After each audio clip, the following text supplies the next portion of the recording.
그래서 가장 중요한 건 뭐냐면, 예, 가장 중요한 건 특히 이제 4번류의 카테고리에서 가장 중요한 건 뭐냐면 데이터 사이언스 혹은 데이터 아날리틱스보다 중요한 게 원래의 문제, 예, 원래의 문제를 이해하는 게 가장 중요해요. 예, 그리고 그 원래의 문제를 이해하는 데는 그 데이터에 관한 얘기가 아니라는 겁니다. 데이터의 문제가 아니라 그 nature of data이기도 하고 nature of problem을 먼저 이해를 해야 이게 이제 근본 문제 혹은 뭐 core problem이라는 표현을 쓰기도 하는데 그게 제일 중요해요. 그리고 이제 그 다음에 해야 될 게 뭐냐면, 예, 진짜로 데이터가 필요하냐, 예, 데이터 컬렉션이 필요하냐. 그 다음에 문제가 진짜로 빅데이터가 필요하냐. 아까 이제 그거랑 관련 있죠. 그 어떤 문제를 풀기 위한 가장 베스트인 방법은 뭐라고 그랬죠? 데이터 없이 푸는 게 제일 좋다고 그랬잖아요. 그리고 그 다음이 뭐예요? 예, 데이터 컬렉션 없이 기존에 있는 데이터, 기존에 메이저된 데이터를 가지고 문제를 해석할 수 있거나 문제를 풀 수 있으면 그게 그 다음. 예. 그 다음에는 뭐죠? 예, 미니멈. 최소한의 데이터, 예, 조금 약간의 데이터만 가지고 어떤 문제를 해결할 수 있는 근거를 마련한다? 그게 이제 그 다음. 그리고 이제 실질적으로 빅데이터를 사용하는 경우는,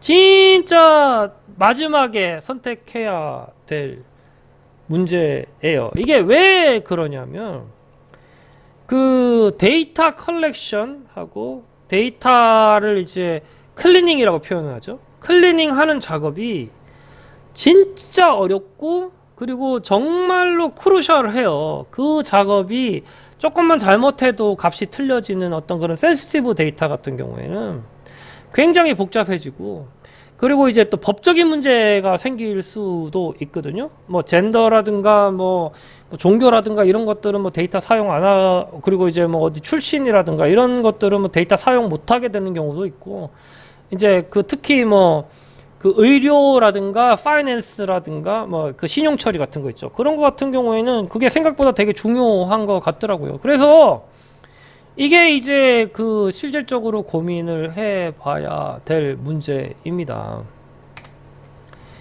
그 혹시 제 또래는 이게 되게 유명한데 혹시 이런 영화를 보신 적이 있을지 모르겠어요. 이게 소호강호라는 영화고, 그 다음에 이제 동방불패. 우리나라에서는 이제 동방불패가 먼저 알려졌죠. 그 임청아라는 홍콩 배우가 우리나라에서 그 이름과 얼굴을 알린. 그리고 이제 이거 사실은 이제 동방불패가 먼저 나왔는데 예, 원래 그 전에 1편이 있어요. 소강호라고. 그래서 이 스토리가 대충 어떤 거냐 하면, 그 절대지존의 어떤 그 무술 비서가 존재합니다. 그 비서를 찾기 위해서 이제 강호에서 혈투를 벌이는 이제 이런 내용인데, 그래서 그 이제 영화 내에서 이제 얘기하는 그 앱솔루트 그 키 파워가 뭐냐면 이거예요. 이게 이제 그 영화 그대로 제가 이거를 이제 저기 중국 그 마카오에서 이렇게 가르치다 보니까 이제 한자를 썼는데, 이게 뭐냐면 규화보전이라는 거예요. 이게 이제 무술 비서죠, 비서. 그래서 그 무술을 익히면 사실은 이제 남자가 여자가 된다. 이제 뭐 이런 것도 있고, 이제 그래서 임청아가 사실은 이거를 익혔고, 하여튼 뭐 그 스토리는 그렇고.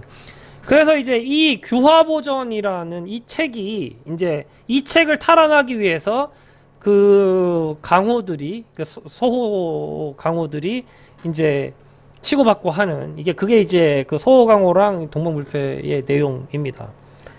근데 이게 가만 보면 이런 거예요. 실제로 그 절대지존, 그러니까 진짜 무술의 최고수는 사실은 누구냐 하면 그 규화보전을 가지고 있는 사람이나 혹은 그 규화보전에 있는 무술을 쓸 수 있는 사람이 아니라는 거예요. 진짜 절대지존은 누구냐면 그걸 언제 쓸지 아는 거예요. 그러니까 왜냐하면 규화보전에 있는 그 비기를 쓰게 되면, 예, 이제 양기가 빨리고 여자로 되거든요. 너무 많이 쓰면 안 되는 거야. 그러니까 진짜로 필요한 시기에 그 진짜로 필요한 상대에게 써야지 되는 거지. 그냥 뭐 싸움하다가 조금만 여차하면은 한다, 이게 아니라는 거지. 그래서 절대 지존이라는 거는 그런 거예요. 그러니까 그 무술 자체를 익히고 알고 있는 사람이 절대 지존이 아니고, 그 무술을 익히는 거는 익히는 거지만, 그거보다는 그 무술이 언제 필요한지, 그리고 어디에 써야 되는지를 정확하게 알고 있는 사람이 소위 말해가지고 절대 지존입니다. 그러니까 비슷한 컨셉이 데이터 사이언스 혹은 데이터 사이언티스트에게도 적용이 돼요. 그래서 진짜 데이터 사이언티스트 지존은 그 어렵고 복잡한 그 데이터 사이언스 혹은 통계 툴을 쓸 줄 아는 사람이 아니에요. 쓸 줄 아는 사람이 아니고, 진짜 데이터 사이언티스트는 그런 툴이 있으면 그런 툴을 적재적소에 언제 쓸지 알고 어디에 쓸지를 아는 사람이 바로 진정한 데이터 사이언티스트입니다. 그리고 이제 아까도 말씀드렸듯이 그 데이터 사이언스라는 그거는 툴이거든요. 그리고 그 툴은 그 데이터 사이언스에서 사용하는 혹은 통계에서 사용하는 그런 툴만 존재하는 게 아닙니다.